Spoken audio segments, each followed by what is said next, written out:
New Hope TV, your encounter with God. ಅಬ್ರಾಮನ ಸಂತತಿಯನ್ನು ಆಶೀರ್ವದಿಸುವವರು ಆಶೀರ್ವದಿಸಲ್ಪಡುತ್ತಾರೆ, ಶಪಿಸುವವರು ಶಪಿಸಲ್ಪಡುತ್ತಾರೆ. ಅಬ್ರಾಮನ ಸಂತತಿಯಾಗಿ ದೇವರು ನಮ್ಮನ್ನು ಆರಿಸಿಕೊಂಡದಕ್ಕಾಗಿ ನಾವು ಬಹಳ ಹೆಮ್ಮೆ ಉಳ್ಳವರಾಗಿರ್ಬೇಕು. ಆಮೆನ್. ಕಳೆದ ವರ್ಷದ ಆರಂಭದ ದಿವಸ ದೇವರು ಉನ್ನತವಾದ ಕಾರ್ಯಗಳನ್ನು ನಮ್ಮ ಮಧ್ಯದಲ್ಲಿ ಮಾಡಿದನು. Amen, amen. ನೀವು ಇಲ್ಲೇ ಇದ್ದೀರಾ? ಸಂತೋಷ ಉಳ್ಳರು ಗಟ್ಟಿಯಾಗಿ ಒಂದು ಮುಖ ನಗುನಗ್ತಾ ಇರಲಿ. ದೇವರನ್ನ ಆರಾಧನೆ ಮಾಡುವಾಗ ಹೃದಯ ತುಂಬಿ ಆನಂದ ಬಾಷ್ಪ ಹೊರಗಡೆ ಬರಬೇಕು. ಇಸ್ರಾಯೇಲ್ ಜನರಿಗೆ ದೇವರ ವಾಗ್ದಾನ, ನಾನು ಮುಂಗಾರು ಹಿಂಗಾರು ಮಳೆಗಳನ್ನು ಕಳಿಸ್ತೀನಿ ಅಂತ. ಮುಂಗಾರು ಹಿಂಗಾರು ಮಳೆ ಅಂದ್ರೆ ಒಂದು ಬೆಳೆ ಬೆಳೆಸೋದಕ್ಕೆ ಮುಂಚೆ ಒಂದು ಮಳೆ ಇದೆ, ಫಸಲನ್ನು ಕುಯ್ಯೋದಕ್ಕೆ ಮುಂಚೆ ಒಂದು ಮಳೆ ಇದೆ. ದೇವರ ವಾಕ್ಯ ಹೇಳುತ್ತೆ, ಅಳುತ್ತಾ ಬಿತ್ತುವವನು ಆರ್ಭಟಿಸುತ್ತಾ ಕುಯ್ಯುವನು ಅಂತ. ಆಮೆನ್. ದೇವರ ಸನ್ನಿಧ ನಮ್ಮ ಆರಾಧನೆಯಲ್ಲಿ ಆಳುತ್ತಾ ನಾವು ಬಿತ್ತುವ ಪ್ರತಿಯೊಂದು ಕಾರ್ಯಗಳು ಅದ ಎಲ್ಲದಕ್ಕೂ ಒಂದು ದಿನ ಬಿಡುಗಡೆಯ ಆರ್ಭಟದ ಶಬ್ದ ನಾವು ಕೇಳ್ತೀವಿ. ಆಮೆನ್. ದೇವರ ವಾಕ್ಯ ಹೇಳುತ್ತದೆ, ನಿಮ್ಮ ಮುಖ ಬಾಡಿ ಹೋಗೋದಕ್ಕೆ ದೇವರ ಅನುಮತಿ ಮಾಡೋದಿಲ್ಲ, ನಿಮ್ಮ ತಲೆ ತಗ್ಗೋದಕ್ಕೆ ದೇವರ ಅನುಮತಿ ಮಾಡೋದಿಲ್ಲ, ನೀವು ಕೆಳಗಿನವರಾಗಿರೋದಿಲ್ಲ. ಆಮೆನ್. ನಾನು ಬಹಳ ಇಷ್ಟಪಟ್ಟಂತ ಒಂದು ಪದ ಯೆಹೆಜ್ಕೇಲನ ಪುಸ್ತಕದಲ್ಲಿ ಇದೆ, ನೀವು ಬಂದ ಹಾಗೆ ವಾಪಸ್ ಹೋಗೋದಿಲ್ಲ ಅಂತ. ದಕ್ಷಿಣದ ಭಾಗದಲ್ಲಿ ಬಾಗಿಲಿಂದ ಒಳಗಡೆ ಬಂದ್ರೆ ಉತ್ತರದ ಬಾಗಿಲಿಂದ ಹೊರಗಡೆ ಹೋಗ್ತೀರಾ, ಪೂರ್ವದ ಬಾಗಿಲಿಂದ ಒಳಗಡೆ ಬಂದ್ರೆ ಪಶ್ಚಿಮದ ಬಾಗಿಲಿಂದ ಹೊರಗಡೆ ಹೋಗ್ತೀರಾ. ಅದರ ಅರ್ಥ, ಆತ್ಮಿಕವಾದ ಅರ್ಥ, ನೀವು ಬಂದಂಗೆ ವಾಪಸ್ ಹಿಂತಿರುಗಿ ಹೋಗೋದಿಲ್ಲ. ನಿಮಗೊಂದು ಬದಲಾವಣೆ ಉಂಟಾಗುತ್ತೆ, ನಿಮಗೊಂದು ವ್ಯತ್ಯಾಸ ಉಂಟಾಗುತ್ತೆ. ನೀವು ಇದುವರೆಗೂ ಕಾಣದೇ ಇರುವ ಅದ್ಭುತ ನೀವು ಕಂಡೇ ಹೋಗುವವರಾಗಿರ್ತೀರಾ. ಆಮೆನ್. ದೇವರು ನಿಮ್ಮನ್ನೆಲ್ಲರನ್ನ ಆಶೀರ್ವಾದ ಮಾಡಲಿ. ನಿಮ್ಮೆಲ್ಲರಿಗೂ ಹೊಸ ವರ್ಷದ ಶುಭಾಶಯಗಳನ್ನು ಮತ್ತೊಂದು ಆವರ್ತಿ ನಾನು ಕೋರ್ತೇನೆ. ನಾನು ಇಲ್ಲಿ ಹಣ ಅಲ್ಲ ನೋಡ್ತಾ ಇರೋದು, ನಿಮ್ಮ ಗುಣ ನೋಡ್ತಾ ಇದ್ದೀನಿ, ಮನೋಭಾವನೆ. ಮಾನಸಿಕವಾಗಿ ಚಿಂತೆ ಮಾಡಿದ್ರೆ ನಮ್ಮ ಕೈಯಲ್ಲಿ ಏನೂ ಇಲ್ಲ. ಆದ್ರೆ ದೇವರು ಹೇಳ್ತಾನೆ, ಮುಂದೆ ನೋಡಿದ್ರೆ ಬರ ಕ್ಷಾಮ ಇದೆ, ಬಿತ್ತಿದ್ರೆ ಇರೋದು ನಷ್ಟ ಆಗುತ್ತೆ. ಸ್ವಾಭಾವಿಕವಾದದ್ದು, natural. Any human can understand the situation. ಯಾವ ಮನುಷ್ಯನು ಬೇಕಾದರೂ ಅದನ್ನು ಅರ್ಥ ಮಾಡಿಕೊಳ್ಳಬಹುದು. ಅದರ ದೇವರು ಹೇಳಿದನು, ನಾವು ಹೈಕಮಾಂಡ್, ನಾನು ಹೇಳ್ತೀನಿ, ನೀನು ಬೀಜ ಬಿತ್ತು. ಆಮೆನ್. ಆ ಮಾತನ್ನ ದೇವರು ನನಗೆ ಆಲೋಚನೆಯಾಗಿ ಕೊಟ್ಟರು. So today is the first fruit Sunday. ಅನೇಕರಿಗೆ ಅದರ ಮಹತ್ವ ಗೊತ್ತಿಲ್ಲ, ಬೆಲೆ ಗೊತ್ತಿಲ್ಲ. ಗೊತ್ತು ಮಾಡಿಕೊಂಡಿರುವವರಿಗಾಗಿ ಸ್ತೋತ್ರ ಹೇಳ್ತೇನೆ. The best. ಬಿತ್ತದೆ ಕುಯ್ಯೋಕ್ಕಾಗಲ್ಲ. ಈ ವರ್ಷ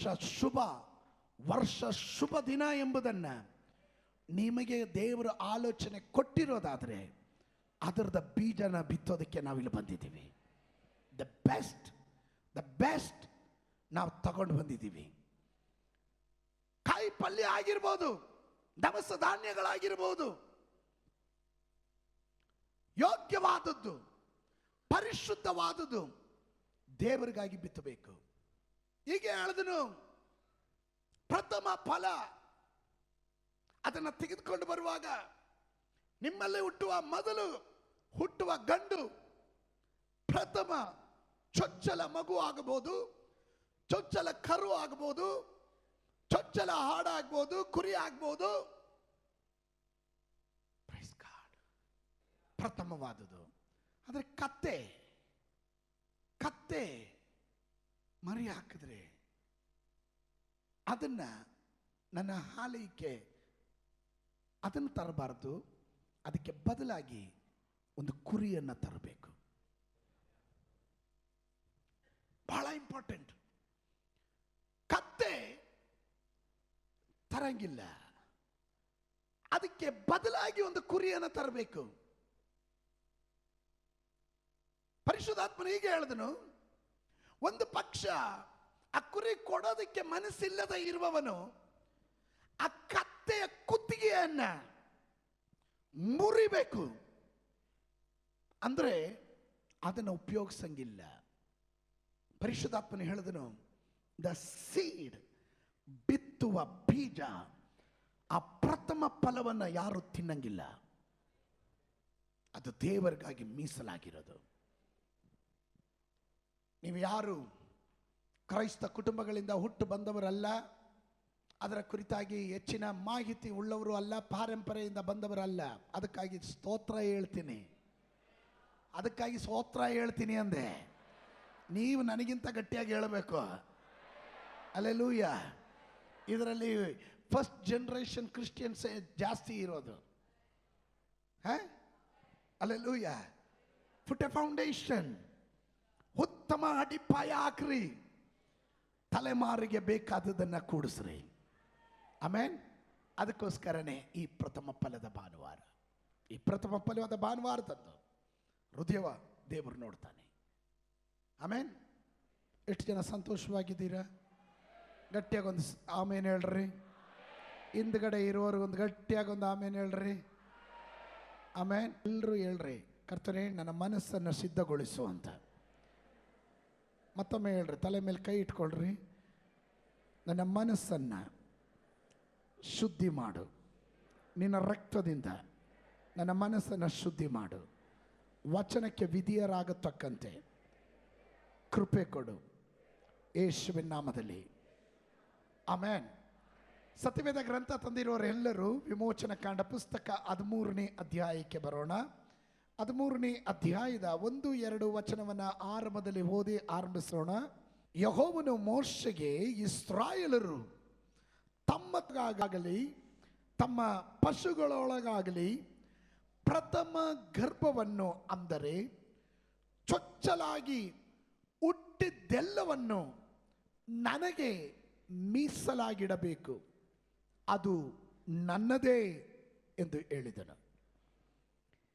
11ನೇ ವಚನದಿಂದ 13ನೇ ಅಧ್ಯಾಯದ 11ನೇ ವಚನದಿಂದ, ಯೆಹೋವನು ತಾನು ನಿಮಗೂ ನಿಮ್ಮ ಪಿತೃಗಳಿಗೆ ಕೊಟ್ಟ ಪ್ರಮಾಣ ವಚನದ ಮೇರೆಗೆ ನಿಮ್ಮನ್ನು ಕನಾನ್ಯರ ದೇಶಕ್ಕೆ ಬರಮಾಡಿ ಆ ದೇಶವನ್ನು ನಿಮಗೆ ಕೊಟ್ಟ ನಂತರ ನಿಮ್ಮಲ್ಲಿಯೂ ನಿಮ್ಮ ಪಶುಗಳಲ್ಲಿಯೂ ಹುಟ್ಟುವ ಪ್ರಥಮ ಗರ್ಭವನ್ನೆಲ್ಲ ಗಂಡಾದ ಪಕ್ಷಕ್ಕೆ ಯೆಹೋವನ ಭಾಗವೆಂದು ತಿಳಿದುಕೊಂಡು ಆತನಿಗೆ ಸಮರ್ಪಿಸಬೇಕು. ಕತ್ತೆಯ ಚೊಚ್ಚಲ ಮರಿಗೆ ಬದಲಾಗಿ ಕುರಿ ಮರಿಯನ್ನು ಕೊಟ್ಟು ಆ ಕತ್ತೆ ಮರಿಯನ್ನು ಬಿಡಿಸಿಕೊಳ್ಳಬಹುದು. ಹಾಗೆ ಬಿಡಿಸಲೊಲ್ಲದೆ ಹೋದರೆ ಅದರ ಕುತ್ತಿಗೆ ಮುರಿದು ಕೊಲ್ಲಬೇಕು. ಮನುಷ್ಯರು ಚೊಚ್ಚಲ ಗಂಡನಾದರೂ ಬದಲು ಕೊಟ್ಟು ಬಿಡಿಸಿಕೊಳ್ಳಬೇಕು. ಇನ್ನು ಮೇಲೆ ನಿಮ್ಮ ಮಕ್ಕಳು ಇದು ಏತಕ್ಕೆ ಎಂದು ವಿಚಾರಿಸುವಾಗ ನೀವು ಅವರಿಗೆ, ದಾಸತ್ವದಲ್ಲಿದ್ದ ಐಗುಪ್ತ ದೇಶದೊಳಗಿಂದ ಯೆಹೋವನ ಭುಜ ಬಲದಿಂದ ನಮ್ಮನ್ನು ಬಿಡಿಸಿದನು. ಫರೋಹನನು ಹಠ ಹಿಡಿದು ನಮ್ಮನ್ನು ಹೋಗಗೊಡಿಸದೆ ಇದ್ದಾಗ ಯೆಹೋವನ ಐಗುಪ್ತ ದೇಶದಲ್ಲಿದ್ದ ಮನುಷ್ಯರ ಚೊಚ್ಚಲ ಮಕ್ಕಳನ್ನು, ಪಶುಗಳ ಚೊಚ್ಚಲ ಮರಿಗಳನ್ನು, ಅಂತೂ ಆ ದೇಶದ ಚೊಚ್ಚಲಾಗಿದ್ದದೆಲ್ಲವ ಸಂಹಾರ ಮಾಡಿದನು. ಆದ ಕಾರಣ ಗಂಡಾದ ಪ್ರಥಮ ಗರ್ಭವನ್ನೆಲ್ಲ ನಾವು ಯೆಹೋವನಿಗೆ ಸಮರ್ಪಿಸುವುದುಂಟು. ಮನುಷ್ಯರಿಂದಾದ ಪ್ರಥಮ ಗರ್ಭವನ್ನಾದರೂ ಬದಲು ಕೊಟ್ಟು ಬಿಡಿಸುತ್ತೇವೆ ಎಂದು ಹೇಳಬೇಕು. ಯೆಹೋವನು ಭುಜಬಲದಿಂದ ನಮ್ಮನ್ನು ಐಗುಪ್ತ ದೇಶದಿಂದ ಬಿಡಿಸಿದ ಸಂಗತಿಯನ್ನು ನೀವು ಜ್ಞಾಪಕದಲ್ಲಿಟ್ಟುಕೊಳ್ಳುವುದಕ್ಕೆ ಈ ಪದ್ಧತಿಯು ಕೈಗೆ ಕಟ್ಟಿಕೊಂಡಿರುವ ದಾರದಂತೆಯೂ ಹಬ್ಬುಗಳ ನಡುವೆ ಕಟ್ಟಿಕೊಂಡಿರುವ ಜ್ಞಾಪಕದ ಪಟ್ಟಿಯಂತೆಯೂ ಇರುವುದು. ಗಮನಿಸ್ರಿ, ಪ್ರಥಮ ಫಲ ದೇವರಿಗೆ ಪ್ರತ್ಯೇಕವಾಗಿ ದೈವ ಮಕ್ಕಳು ಗಮನಿಸಬೇಕಾದದ್ದು, ಅನೇಕ ವಿಶ್ವಾಸಿಗಳಿಗೆ ಅರ್ಥವಾಗದೇ ಇರುವಂತ ಈ ಫೈನಾನ್ಷಿಯಲ್ ಬ್ಲೆಸ್ಸಿಂಗ್, ಹಣಕಾಸಿನ ಆಶೀರ್ವಾದ, ದ ಫೈನಾನ್ಷಿಯಲ್ ಸಿಸ್ಟಮ್. ದೇವರಿಗೊಂದು ಸಿಸ್ಟಮ್ ಇದೆ, ಒಂದು ವ್ಯವಸ್ಥೆ ಇದೆ. ಆ ವ್ಯವಸ್ಥೆಯನ್ನು ಅನೇಕ ಕ್ರೈಸ್ತರು ಸಹ ಇವತ್ತು ಅರ್ಥ ಮಾಡಿಕೊಳ್ಳಿಲ್ಲ. ಆದರೆ ಯಾರು ಅರ್ಥ ಮಾಡ್ಕೋತಾರೋ ಮಾಡ್ಕೊಳ್ಳಲ್ವೋ ಅದಲ್ಲ ವಿಷಯ. ದೇವರು ತನ್ನ ಪ್ರಮಾಣವನ್ನ ಒಂದು ಕಾಲದಲ್ಲೂ ತಪ್ಪಿಸೋದಿಲ್ಲ. ಹಳೆ ಒಡಂಬಡಿಕೆಯಲ್ಲಿ ಇಸ್ರಾಯೇಲ್ ಜನರು ಅವರು ಪಸ್ಕ ಹಬ್ಬದ ನಂತರ ಯಾವಾಗಲೂ ದೇವರಿಗೆ ಕೃತಜ್ಞತೆಯನ್ನು ಸಲ್ಲಿಸ್ತಾ ಇದ್ರು. ಪ್ರಥಮ ಫಲಗಳಿಂದ, ದವಸ ಧಾನ್ಯಗಳಿಂದ, ಅವರ ಆದಾಯದ ವರಮಾನಗಳಿಂದ ಅವರ ಚೊಚ್ಚಲ ಮಕ್ಕಳನ್ನ ದೇವರ ಸನ್ನಿಧಾನದಲ್ಲಿ ತರ್ತಾ ಇದ್ರು. ದೇವರ ಬಳಿಯಲ್ಲಿ ಕೃತಜ್ಞತೆಯನ್ನು ಸಲ್ಲಿಸ್ತಾ ಇದ್ರು, ಸಮರ್ಪಿಸ್ತಾ ಇದ್ರು. ಸ್ವಾಮಿ, ಇದೆಲ್ಲ ನಿನ್ನಿಂದ ನಮಗೆ ದೊರಕಿದ್ದು. ಈ ತತ್ವ ಈ ಕಾಲಘಟ್ಟಗಳಲ್ಲಿ ದೈವ ಮಕ್ಕಳು ಸರಿಯಾಗಿ ಅರ್ಥ ಮಾಡಿಕೊಳ್ಳಬೇಕು. ದೇವರ ವಾಕ್ಯ ಹೀಗೆ ಹೇಳುತ್ತದೆ, ವಿಮೋಚನೆ ಕಾಂಡ ಪುಸ್ತಕದಲ್ಲಿ ನೀವು ಓದಿದ್ರೆ 20ನೇ ಅಧ್ಯಾಯದಲ್ಲಿ ದಾಸಾಜ್ಞೆಗಳನ್ನು ಕೊಡುವಾಗ ತಂದೆಯಾದ ದೇವರು ಹೀಗೆ ಹೇಳ್ತಾನೆ, ನನಗೆ ಸಲ್ಲಬೇಕಾದ ಮಾನವನ್ನು ನಾನು ಮತ್ತೊಬ್ಬರಿಗೆ ಬಿಡಲೊಲ್ಲೆನು ಎಂಬುದಾಗಿ.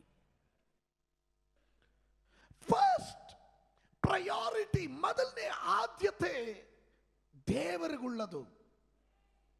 ಇಲ್ಲಿ ಸ್ಪಷ್ಟವಾಗಿ ಬರೆದಿರುವಂತ ಭಾಗ 13ನೇ ಅಧ್ಯಾಯದಲ್ಲಿ ನಾವು ಕಂಡಾಗ 1ನೇ ವಾಕ್ಯದಲ್ಲಿ ಕಾಣುತ್ತೇವೆ, ಪ್ರಥಮವಾದದ್ದು, ಪ್ರಥಮ ಆ ಚೊಚ್ಚಲಾಗಿ ಹುಟ್ಟಿದ್ದೆಲ್ಲವೂ ನನಗೆ ಮೀಸಲಾಗಿಡಬೇಕು. ಒಂದು ಪಕ್ಷ ಇವತ್ತು ನೀವು ದವಸ ಧಾನ್ಯವನ್ನ ಬೆಳೀತಾ ಇಲ್ಲ. ಸಿಟಿ ಲೈಫ್ನಲ್ಲಿ ಯಾರು ಕೃಷಿಕರಿಲ್ಲ. ಕುಂಬಳಕಾಯಿ ಬೆಳೆಯೋದು, ಭತ್ತ ಬೆಳೆಯೋದು, ಇದು ಯಾರು ಸಿಟಿ ಲೈಫಲ್ಲಿ ಮಾಡೋದಿಲ್ಲ. ಬಟ್ ನಿಮ್ಮ ಆದಾಯದ ವರಮಾನದಿಂದ ವರ್ಷದ ಮೊದಲನೇ ವಾರ, ಈ ವರ್ಷವನ್ನು ಆರಂಭಿಸುವಾಗ ನಿಮ್ಮ ಆಟಿಟ್ಯೂಡ್, ನಿಮ್ಮ ಮನೋಭಾವನೆ, ಈ ವರ್ಷ ಪೂರ್ತಿಯಾಗಿ ದೇವರು ನನ್ನನ್ನು ಆಶೀರ್ವಾದ ಮಾಡೋದಕ್ಕೆ ಬೇಕಾದ ಬೀಜವನ್ನು ನಾನು ಈಗ ಬಿತ್ತುತ್ತಾ ಇದ್ದೇನೆ. ಅದು ಪ್ರಥಮ ಫಲ. ಆಮೇನ್. ಇವತ್ತು ಮುಂಚಾನೆ ಎದ್ದು ನಾನು ನನ್ನ ಮಗನ ತಲೆ ಮೇಲೆ ಕೈ ಇಟ್ಟು ಅವನನ್ನು ಪುನಂದಾವರ್ತಿ ರೀಡೆಡಿಕೇಟ್ ಮಾಡಿದೆ. ನಾನು ಅವನ ತಲೆ ಮೇಲೆ ಕೈ ಇಟ್ಟು ಆಶೀರ್ವಾದ ಮಾಡಿ ಈಗ ಹೇಳಿದೆ, ದೇವ, ನನಗೆ ಕೊಟ್ಟಿದ್ರಲ್ಲಿ ಎಲ್ಲದರಲ್ಲೂ ಮೊದಲನೇ ಆದ್ಯತೆ ನಿನಗಾಗಿದೆ. ನನಗೆ ನೀನು ಕೊಟ್ಟ ಪ್ರಥಮ ಫಲ ನನ್ನ ಮಗ. ಇವನನ್ನು ದೇವರ ರಾಜ್ಯಕ್ಕಾಗಿ, ಸೇವೆಗಾಗಿ ಇವನನ್ನು ರೀಡೆಡಿಕೇಟ್ ಮಾಡ್ತೇನೆ. ಹಲ್ಲೆಲೂಯಾ. ಅವನಿಗೆ ಉತ್ತಮ ವಿದ್ಯಾಭ್ಯಾಸ ಕೊಡಬೇಕು, ಅವನನ್ನು ಬೆಳೆಸಬೇಕು. ಇದೆಲ್ಲ ತಂದೆಯಾದಂಥ ನನ್ನ ಕರ್ತವ್ಯ. ಆದರೆ ಇದೆಲ್ಲದರ ಹಿಂದುಗಡೆ ನನ್ನ ದೇವರಿಗಾಗಿ ಅವನನ್ನು ನಾನು ಮೀಸಲಾಗಿಟ್ಟಿದ್ದೇನೆ. ಕಾರಣ ದೇವರು ಹೇಳ್ತಾನೆ, ಅದು ನನ್ನದೇ, ಅದನ್ನು ಯಾರು ಮುಟ್ಟಬಾರದು. ಇದರ ಒಳಗಡೆ ಇರುವ ದೈವ ಜನರು ಚೆನ್ನಾಗಿ ಅರ್ಥ ಮಾಡ್ಕೊಳ್ರಿ. ಬೀಜ ತಿನ್ನಂಗಿಲ್ಲ, ಬೀಜದಿಂದ ಹೊರಗಡೆ ಬರುವ ಫಲ ನಿಮಗುಳ್ಳದು. ಬೀಜವನ್ನು ನೀವು ತಿನ್ನಂಗಿಲ್ಲ. ಆಮೆನ್. ಸತ್ಯವೇದ ಗ್ರಂಥದಲ್ಲಿ ಧರ್ಮೋಪದೇಶ ಕಾಂಡ ಪುಸ್ತಕ, ಬುಕ್ ಆಫ್ ಡ್ಯೂಟನಾಮಿ, ಚಾಪ್ಟರ್ 26, 26ನೇ ಅಧ್ಯಾಯದ 2ನೇ ವಚನ ಗಮನಿಸ್ರಿ. 2ನೇ ವಚನ, ಆತನು ದಯಪಾಲಿಸಿದ ಹೊಲದ ಎಲ್ಲಾ ಬೆಳೆಗಳಲ್ಲಿಯೂ ನೀವು ಕೆಲವು ಪ್ರಥಮ ಫಲಗಳನ್ನು ಪುಟ್ಟಿಯಲ್ಲಿಟ್ಟು ನಿಮ್ಮ ದೇವರಾದ ಯೆಹೋವನು ತನ್ನ ಹೆಸರನ್ನು ಸ್ಥಾಪಿಸುವುದಕ್ಕೆ ಆದುಕೊಂಡು ಕಾದುಕೊಳ್ಳುವ ಸ್ಥಳಕ್ಕೆ ತೆಗೆದುಕೊಂಡು ಹೋಗಿ ಆ ಕಾಲದಲ್ಲಿ ಇರುವ ಮಹಾಯಾಜಕನಿಗೆ, ಯೆಹೋವನು ನಮ್ಮ ಪಿತೃಗಳಿಗೆ ಪ್ರಮಾಣ ಮಾಡಿಕೊಟ್ಟ ದೇಶದಲ್ಲಿ ನಾವು ಸೇರಿದಂತಾಯಿತೆಂದು ನೀನು ನೇಮಿಸುವ ದೇವರಾದ ಯೆಹೋವನ ಸನ್ನಿಧಿಯಲ್ಲಿ ಈಗ ಒಪ್ಪಿಸಿಕೊಂಡಿದ್ದೇವೆ ಎಂದು ಹೇಳಬೇಕು. ಧರ್ಮೋಪದೇಶ ಕಾಂಡ ಪುಸ್ತಕ ಎನ್ನುವುದು ಇಸ್ರಾಯೇಲ್ ಜನರು, ಒಂದು ಗುಂಪಿನ ಜನ ದೈವಿಕವಾದ ವಾಗ್ದಾನಗಳನ್ನ ಕೇಳಿ ಆ ವಾಗ್ದಾನವನ್ನು ನಂಬದೆ ಹೋದಂತ ಒಂದು ಗುಂಪಿನ ಮುಂಡು ಜನ ಇದ್ರು. ದೇವರು ಹೇಳಿದ್ರು, ನಾನು ವಾಗ್ದಾನದ ದೇಶಕ್ಕೆ ನಿಮ್ಮನ್ನು ಸೇರಿಸ್ತೇನೆ, ಹಾಲು ಜೇನು ಹರಿಯುವ ದೇಶ ಅದು, ಅಲ್ಲಿ ನಾನು ನಿಮ್ಮನ್ನ ಕೊಂಡೊಯ್ಯುತ್ತೇನೆ, ಆ ದೇಶವನ್ನು ನಿಮಗೆ ಸ್ವಾಧೀನಪಡಿಸ್ತೀನಿ. ಆದರೆ ಪೂರ್ವ ಪಿತೃಗಳು ಕೆಲವರು ದೈವ ಸೇವಕರ ಮಾತುಗಳನ್ನು ನಂಬಲಿಲ್ಲ. ಅಂತವರನ್ನ ದೇವರು ತೀರ್ಮಾನಿಸಿದನು, ನಂಬದೆ ಹೋಗುವ ಜನರನ್ನ ಆಚೆ ದಡ ನಾನು ಸೇರಿಸೋದಿಲ್ಲ. ಅವರೇ ಹೇಳಿದ್ರು, ಮರುಭೂಮಿಯಲ್ಲಿ ನಾವು ಸತ್ರೆ ಚೆನ್ನಾಗಿರುತ್ತದೆ ಅಂತ ಯಾವ ಬಾಯಿಯಿಂದ ಅವರು ನುಡಿದ್ರೋ ಅವರ ಮಾತಿನ ಹಾಗೆ ಅವರನ್ನು ನಾನು ಮರುಭೂಮಿಯಲ್ಲೇ ನಾಶ ಮಾಡ್ತೇನೆ. ಶ್ರದ್ಧೆಯಿಂದ ಗಮನಿಸ್ರಿ, ಮರುಭೂಮಿಯಲ್ಲೇ ಅವರನ್ನು ನಾಶ ಮಾಡಿದನು. 20 ವರ್ಷ ಪ್ರಾಯಕ್ಕೆ ಮೇಲ್ಪಟ್ಟವರು ಒಂದು ನೂತನ ತಲೆಮಾರನ್ನ ವಾಗ್ದಾನದ ದೇಶಕ್ಕೆ ಕರೆದುಕೊಂಡು ಹೋದನು. ನಿದ್ದೆ ಮಾಡಬೇಡ್ರಿ, ಎಲ್ಲ ಗಮನಿಸ್ರಿ, ಗಮನಿಸ್ರಿ. ವಾಗ್ದಾನದ ದೇಶಕ್ಕೆ ಕರೆದುಕೊಂಡು ಹೋದನು. ವಾಗ್ದಾನ ದೇಶಕ್ಕೆ ಹೋದಂತ ಹೊಸ ತಲೆಮಾರಿಗೆ ದೇವರು ಮತ್ತೊಮ್ಮೆ ಆಜ್ಞೆಗಳನ್ನ ಕೊಡುವಾಗ ರಚಿಸಿದ ಪುಸ್ತಕದ ಹೆಸರೇ ಧರ್ಮೋಪದೇಶ ಕಾಂಡ ಪುಸ್ತಕ. ಮೊದಲನೇ ಆಜ್ಞೆ ಕೊಟ್ಟನು, ಕೇಳದವರೆಲ್ಲರೂ ಮರುಭೂಮಿಯಲ್ಲಿ ಸತ್ತು ಹೋದರು. ಆದರೆ ಹೊಸ ಆಜ್ಞೆಗಳ ಮೂಲಕ ತಮ್ಮ ಪೂರ್ವ ಪಿತೃಗಳು ಮಾಡಿದ ತಪ್ಪನ್ನ ಮರುಕಳಿಸದಂತೆ ಎಚ್ಚರ ವಹಿಸುವುದಕ್ಕೆ ಕೊಟ್ಟಂತ ಆ ಆಜ್ಞೆಗಳ ಪುಸ್ತಕವಾಗಿದೆ ಎ ನ್ಯೂ ಕವನೆಂಟ್ ಅನ್ಬಹುದು, ಹೊಸ ಒಡಂಬಡಿಕೆ ಅಂತ ಹೇಳ್ಬೋದು, ಹೊಸ ಉಪದೇಶ ಅಂತ ಹೇಳ್ಬೋದು, ಹೊಸ ನಿಯಮ ಅಂತ ಹೇಳ್ಬೋದು. ಧರ್ಮ ಉಪದೇಶದ ಕಾಂಡ ಪುಸ್ತಕ ಡ್ಯೂಟನಾಮಿ. ಆಮೇನ್. ಅಲ್ಲಿ ಹೇಳಿರುವಂಥದ್ದು, ಪ್ರತಿಯೊಂದು ಕಾರ್ಯಗಳನ್ನ ಆಶೀರ್ವಾದ ಮಾಡಬೇಕಾದ್ರೆ ನಿಮ್ಮ ದೇವರಾದ ಯೆಹೋವನು ನಿಮ್ಮನ್ನ ಸ್ವದೇಶಕ್ಕೆ ಕೊಡುವ ದೇಶವನ್ನು ನೀವು ಸ್ವದೇಶವಾಗುವುದಕ್ಕೆ ಕೊಡುವ ದೇಶವನ್ನ ನೀವು ಸೇರಿ ಸ್ವಾಧೀನ ಮಾಡಿಕೊಂಡು ಅದರಲ್ಲಿ ವಾಸಿಸುವಾಗ ದಯಪಾಲಿಸಿದ ಹೊಲದ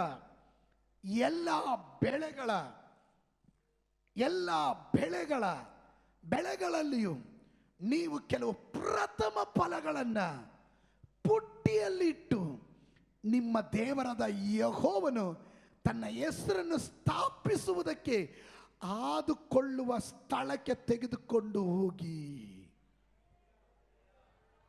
ಎಲ್ಲಿಗೆ ತಗೊಂಡ್ಬರ್ಬೇಕಂತ ಹೇಳಿರೋದು? ದೇವರು ಆದುಕೊಂಡ ಸ್ಥಳ, ದೇವರು ವಾಸ ಮಾಡೋದಕ್ಕೆ ಇಳಿದು ಬರುವ ಸ್ಥಳ, ದೇವಾಲಯದಲ್ಲಿ ಪರಿಶುದ್ಧ ಜನರು ಕೂಡಿ ಬಂದು ಪರಿಶುದ್ಧನಾದ ದೇವರನ್ನು ಪರಿಶುದ್ಧನು ಎಂದು ಎಡಬಿಡದೆ ಸ್ತೋತ್ರದೊಂದಿಗೆ ಆರಾಧನೆ ಮಾಡುವ ಆ ಸ್ಥಳದಲ್ಲಿ ನಿಮಗೆ ದೇವರು ಕೊಟ್ಟಿರುವ ಎಲ್ಲ ಆಶೀರ್ವಾದಗಳನ್ನು ತೆಗೆದುಕೊಂಡು ಬರಬೇಕು. ಆಮೆನ್. ಶ್ರದ್ಧೆಯಿಂದ ಗಮನಿಸ್ರಿ. ಕೆಲವೊಮ್ಮೆ ಆಶೀರ್ವಾದ ಏನಕ್ಕೆ ದೇವರು ಕೊಟ್ಟರು ಅಂತ ನಿಮಗೆ ಗೊತ್ತಿಲ್ಲ. ಒಂದು ಕಾಲದಲ್ಲಿ ಒಂದು ಕಣ್ಣಿಗೂ ದಯೆ ತೋರದೆ ಇದ್ದಾಗ, ಪಾಪದಲ್ಲಿ ಬಿದ್ದಾಗ, ಶಾಪದಲ್ಲಿ ಬಿದ್ದಿದ್ದಾಗ, ದುರಾತ್ಮನು ನೀವು ಕಷ್ಟ ಬಿದ್ದಿದ್ದು, ಸಂಪಾದನೆ ಮಾಡಿದ್ದು ತೂತು ಚೀಲದಲ್ಲಿ ಹಾಕದ ಹಾಗೆ ಎಲ್ಲ ಸೋರೋಗ್ತಿದ್ದಾಗ ಐಗುಪ್ತನು ಅಥವಾ ದುರಾತ್ಮನ ಕೈಯಿಂದ ಬಿಡಿಸಿ ವಾಗ್ದಾನದ ದೇಶಕ್ಕೆ ಕರೆದುಕೊಂಡು ಬಂದು ನಿಮ್ಮನ್ನು ಆಶೀರ್ವಾದ ಮಾಡಿದಾಗ ಆಶೀರ್ವಾದದ ಪ್ರಥಮ ಫಲ. ಇವತ್ತು ಕೆಲವರಿಗೆ ಸ್ತೋತ್ರ ಹೇಳಕ್ಕೂ ಕಷ್ಟ. ಕಾರಣ ಹಲ್ಲೆಲೂಯ, ಹಳೆಯದು ಮರೆತಿರೋದ್ರಿಂದ ಅವರಿಗೆ ಸ್ತೋತ್ರ ಹೇಳಕ್ಕಾಗ್ತಾ ಇಲ್ಲ. ಒಂದು ಕಾಲದಲ್ಲಿ ದೇವರು ನನಗೆ ಏನು ಇಲ್ಲದೆ ಇದ್ದ ಕಾಲದಲ್ಲಿ ದುಡಿದೆ, ಕಷ್ಟ ಬಿದ್ದೆ, ಆದರೆ ಫಲ ಕಾಣ್ತಾ ಇರಲಿಲ್ಲ. ಆದರೆ ಇವತ್ತು ನನಗೆ ಬೇಕಾದದ್ದು ನನ್ನ ಭಕ್ತಿಗೆ, ನನ್ನ ಜೀವಕ್ಕೆ, ನನ್ನ ಕುಟುಂಬಕ್ಕೆ, ನನ್ನ ಆತ್ಮಿಕತೆಗೆ ಬೇಕಾದದ್ದು, ಆರ್ಥಿಕತೆ ಎಲ್ಲವನ್ನ ಸಮೃದ್ಧಿಗೊಳಿಸಿ ದೇವರ ಆಶೀರ್ವಾದ ಮಾಡಿದ ದೇವರಿಗೆ ಅಲ್ಲಲ್ಲಿ ದೇವರು ಹೇಳ್ತಾನೆ, ಇದು ನನಗಾಗಿ ಮೀಸಲಾಗಿರೋದು ಪ್ರಥಮ ಫಲ. ಏನಕ್ಕೆ ಪ್ರಥಮ ಫಲ? ಇಸ್ರಾಯೇಲರಿಗೆ ಅನೇಕ ಹಬ್ಬಗಳಿತ್ತು. ಅದೆಲ್ಲ ಬಹಳ ಇಂಪಾರ್ಟೆಂಟ್ ಆಗಿರೋದೆ. ನೋಡ್ರಿ, ಅದಕ್ಕೆ ಅಪೊಸ್ತಲನಾದ ಪೌಲನು ಏನು ಹೇಳ್ತಾನೆ ಅಂದ್ರೆ, book of Colossians chapter 2 verse 16 and 17. ಹೀಗಿರುವುದರಿಂದ ತಿಂದು ಕುಡಿಯುವ ವಿಷಯದಲ್ಲಿಯೂ ಹಬ್ಬ, ಅಮಾವಾಸ್ಯೆ, ಸಬ್ಬತ್ ಎಂಬಿವುಗಳ ವಿಷಯದಲ್ಲಿಯೂ ನಿಮ್ಮನ್ನು ದೋಷಿಗಳೆಂದು ಯಾರು ಎಣಿಸಬಾರದು. ಇವು ಮುಂದೆ ಬರಬೇಕಾಗಿದ್ದ ಕಾರ್ಯಗಳ ಛಾಯೆಯಾಗಿವೆ. ಹಾಗಾದ್ರೆ ಇಂದಿನ ಕಾಲದಲ್ಲಿ ಹಳೆ ಒಡಂಬಡಿಕೆಯಲ್ಲಿ ದೇವರು ಮಾಡಿದ ಪ್ರಮಾಣಗಳು, ಪದ್ಧತಿಗಳು, ಇದೆಲ್ಲ ಮುಂದೆ ನಡೆಯಲಿಕ್ಕಿರುವಂತ ಕ್ರಿಸ್ತ ಯೇಸುವಿನ ಮೂಲಕ ಸಂಭವಿಸಲಿಕ್ಕಿರುವಂತ ಕಾರ್ಯಗಳ ಕುರಿತಾದ ಛಾಯೆ ಅಷ್ಟೇ ಇದು. ನಾವು ಹೇಳ್ತೀವಿ ಅದೆಲ್ಲ ಯಹೂದ್ಯರ ಪದ್ಧತಿ ಪ್ರಕಾರ ಮಾಡ್ತಿದ್ದಂಥ ಹಬ್ಬ. ಪ್ರಥಮ ಫಲದ ಹಬ್ಬ, ಪಸ್ಕ ಹಬ್ಬ ಫಸ್ಟ್ ಬರುತ್ತೆ, ಆಮೇಲೆ ಪ್ರಥಮ ಫಲ, ಆಮೇಲೆ ಪಂಚಶತಮದ ಹಬ್ಬ, ಆಮೇಲೆ ತುತೂರಿಯ ಹಬ್ಬ, ಆಮೇಲೆ ಸರ್ವದೋಷ ಪರಿಹಾರಕ ದಿನದ ಹಬ್ಬ, ಪರ್ಣಶಾಲೆಯ ಹಬ್ಬ,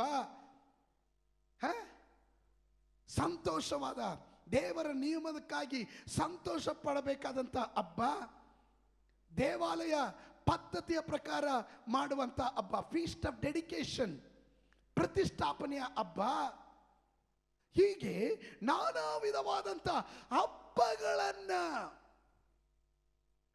ಇವುಗಳು ದೇವರ ವಾಕ್ಯದ ಪ್ರಮಾಣದಲ್ಲಿ ಮಾಡುವಂಥ ಕಾರ್ಯ. ಹೊಸ ಒಡಂಬಡಿಕೆಯಲ್ಲಿ ಪೌಲನು ಅದನ್ನು ನಿಷೇಧಿಸುತ್ತಿಲ್ಲ. ತಾನು ಹೇಳ್ತಾ ಇದ್ದಾನೆ, ಇದು ಕ್ರಿಸ್ತನ ಒಂದು ಛಾಯೆ. ಅದು ಮತ್ತೊಮ್ಮೆ ಓದ್ರಿ, ಆ ಭಾಗ ಗಮನಿಸ್ರಿ, ಗಮನ ಇಟ್ಟು ಕೇಳ್ರಿ. ಹೀಗಿರುವುದರಿಂದ ತಿಂದು ಕುಡಿಯುವ ವಿಷಯದಲ್ಲಿಯೂ ಹಬ್ಬ, ಅಮಾವಾಸ್ಯೆ, ಸಬ್ಬತ್ ಎಂಬಿವುಗಳ ವಿಷಯದಲ್ಲಿಯೂ ನಿಮ್ಮನ್ನು ದೋಷಿಗಳೆಂದು ಯಾರು ಎಣಿಸಬಾರದು. ಇವು ಮುಂದೆ ಬರಬೇಕಾಗಿರುವ ಕಾರ್ಯಗಳ ಛಾಯೆಯಾಗಿವೆ. ಇವು ಮುಂದೆ ಬರಬೇಕಾಗಿರುವ ಕಾರ್ಯಗಳ ಛಾಯೆ. ದಟ್ ಮೀನ್ಸ್ ಪ್ರೊಫೆಟಿಕಲಿ, ಪ್ರವಚನಾತ್ಮದಲ್ಲಿ ನಡೆಯಬೇಕಾದ ಕಾರ್ಯ.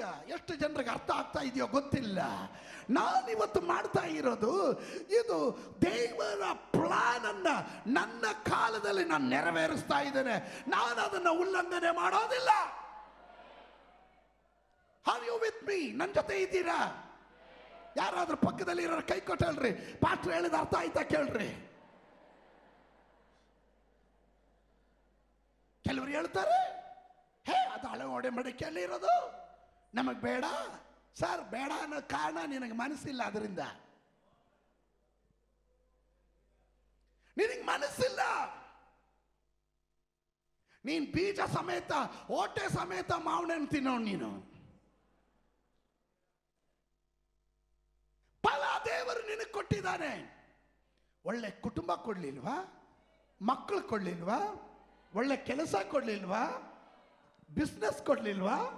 ವಾಹನ ಕೊಡ್ಲಿಲ್ವಾ? ಬೇಡ, ನಿನಗೆ ಆರೋಗ್ಯ ಕೊಡ್ಲಿಲ್ವಾ? ಇನ್ನೊಂದು ಸ್ಟೆಪ್ ಮುಂದೆ ಹೋಗ್ತೀನಿ, ಆಯುಸ್ ಕೊಡ್ಲಿಲ್ವಾ? ನಿನಗೆ ಸೌಂದರ್ಯ ಕೊಡ್ಲಿಲ್ವಾ? ನಿನ್ನನ್ನ ಅಂಗವಿಕಲನಾಗಿ ಮಾಡದೆ ನಿನ್ನನ್ನ ಎಲ್ಲ ಅಂಗಗಳು ಯಾವ ದೋಷ ಇಲ್ಲದೆ ಸುಂದರವಾಗಿ ಸೃಷ್ಟಿ ಮಾಡಿಲ್ವಾ? ಇಷ್ಟು ಮನೋಹರವಾಗಿ ದೇವರು ನಿನ್ನನ್ನು ರೂಪಿಸಿ ನಿರ್ಮಿಸಿ ನಿನಗೆ ಬೇಕಾದದ್ದು ಎಲ್ಲವನ್ನ ಕೊಡುವಾಗ ದೇವರ ನಾಮಕ್ಕೋಸ್ಕರ ನಿನಗುಳ್ಳದನ್ನ ದೇವರಿಗೆ ಪ್ರಥಮ ಫಲ, ಫಸ್ಟ್ ಪ್ರಯಾರಿಟಿ, ಮೊದಲನೇ ಆದ್ಯತೆ ದೇವರಿಗಾಗಿ ಕೊಡಕ್ಕಾಗೋದಿಲ್ವಾ?